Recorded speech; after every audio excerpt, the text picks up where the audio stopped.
I rooted this word, ecclesia, church, in Israel's history. Right? The church is God's fulfilling of the promises that are anticipated in his gathering of Israel. There's a twist in this story, isn't there? Israel, by and large, rejects its Messiah. What does that mean? Does that mean the church is no longer Israel? Has it ceased to be Israel and become something else?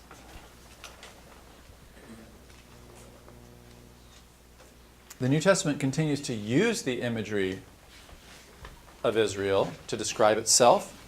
Paul uses that language to describe the church. It's the Israel of God. What is that? And what does it have to do with what Paul calls Israel according to the flesh? Biological, ethnic Israel. One answer is given in the form of supersessionism. The church supersedes Israel, replaces Israel. The church of Jesus Christ is called the new Israel. Israel no longer has a special role in God's remaking of all things.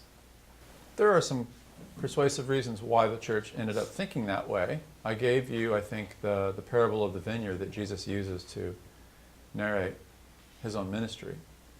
That Israel's leaders, the Jewish authorities, are the tenants of God's vineyard, which is Israel, and when they act unfaithfully and beat up the prophets and reject them, and then they kill the son and the heir, what's God going to do about that? Well, he's going to remove all those wicked leaders and appoint new ones.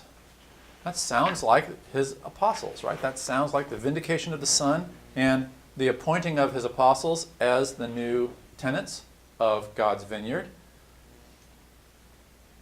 You can see why, as the church became more and more Gentile, it's never been exclusively Gentile, but more and more Gentile, you can see where people drew the conclusion that therefore this, not just the old leaders, but the old people, Israel according to the flesh, had been fired as well, had been jettisoned.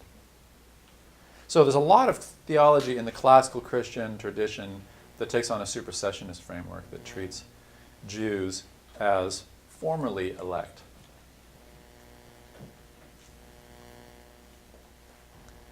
That led to, or at least a contributing factor in a really persistent and tragic strain of anti-Judaism.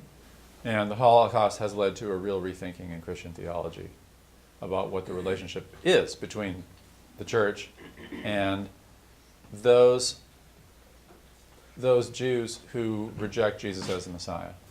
A fairly recent proposal, which isn't supersessionist, but treats Israel as a distinct entity that remains significant to God's plan of salvation, is dispensationalism. Dispensationalism begins in the 19th century in Protestant circles, becomes influential through fundamentalism to a number of American churches and through American missions to a number of churches around the world. A number of your churches are dispensationalist. And we could talk a lot about the whole scheme of dispensationalism, but I really just want to concentrate on one dimension of it here, and that is the significance of biological Israel. The new covenant is not just a renewing and fulfilling of the old covenant. The new covenant is a different covenant than the old covenant. And so it applies to different people in different ways.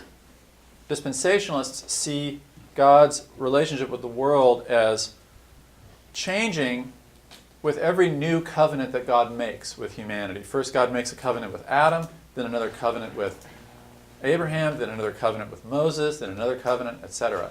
And the covenant that God makes with us in Jesus Christ is different from the covenant that God made with the sons of Jacob and their descendants through Moses. So they become really independent means of salvation.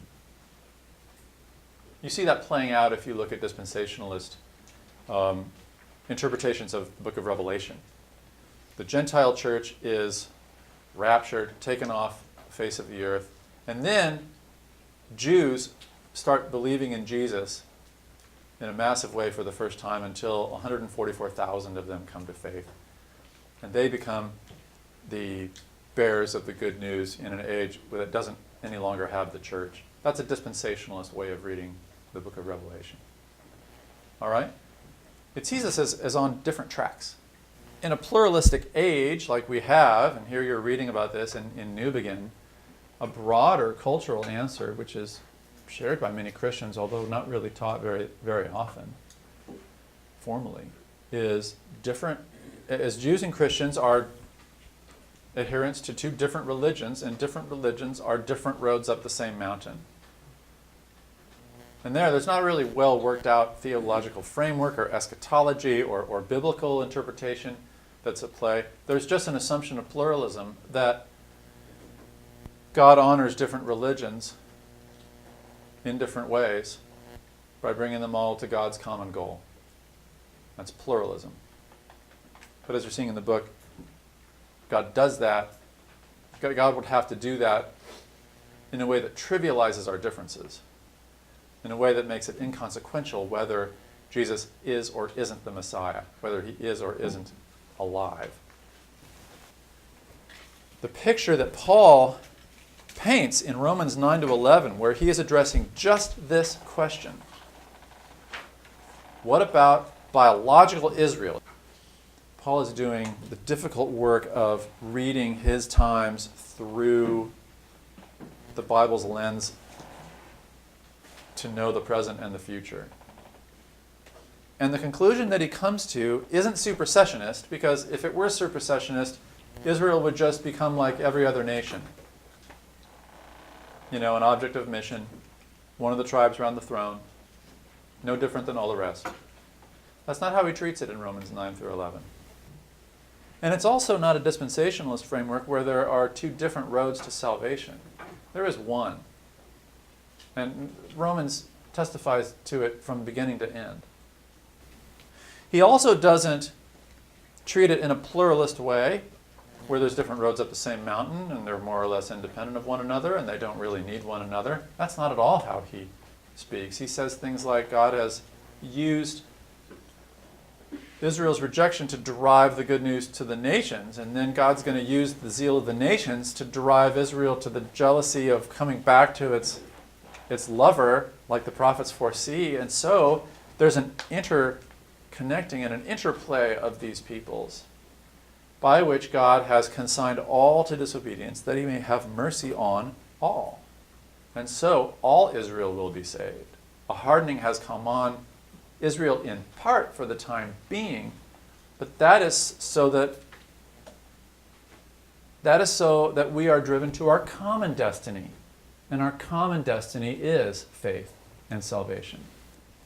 Romans 9 to 11 aren't the easiest chapters in the Bible, but they portray what I'm going to call a more complicated vision than most of the usual traditions of understanding the relations between these two groups.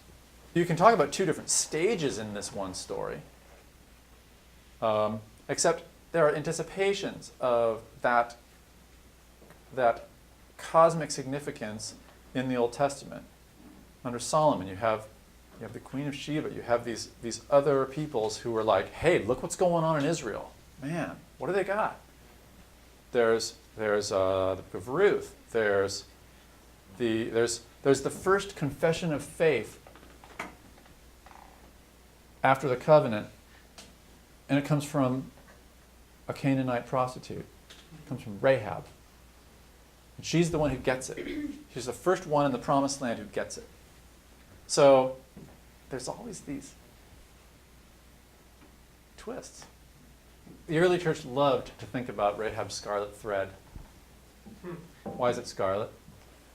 Why is the sign that she's a believer in the God of Israel, why is it red? They're like, well, obviously it's because of Jesus. And if you want to make our Old Testament faculty climb the walls, tell them stuff like that, because they want you to understand that it's in context that you understand these texts. On the other hand, if you go to Rahab's story, you'll hear a lot of Passover imagery in that chapter. That scarlet is the I think that scarlet is meant to remind you of the blood of the Passover lamb on the doorpost. It's like she's saying, it's like she's inside the house. It wasn't whether you were biologically related to Jacob that you were spared. It was whether you were in a house covered by the blood. And I think there's a hint of that in Rahab's story. And the early church caught on to it. This dance of insider and outsider has been happening since the very beginning. Since Isaac and Ishmael. Since Abraham and Pharaoh. You look at Romans 9 to 11, you look at the whole scripture. And it's a definitive answer, but it's not an easy one. It's not a formulaic one. It's a living answer. This is a living God who's working with a genuine creation in all of its complexity. And forming together a community of saints across these nations, across these boundaries, classes, genders, generations, everything, to be a witness in all our diversity, a common witness. And that's going to look deep and thick and complicated, but consistent. And he's doing it despite all of our rebellion and misunderstanding and unwillingness. So it's messy. And it has the ring of truth to it. It has a gritty reality to it that has proven stronger than all of our neat, quick, reductionist ideologies that provide one-line answers.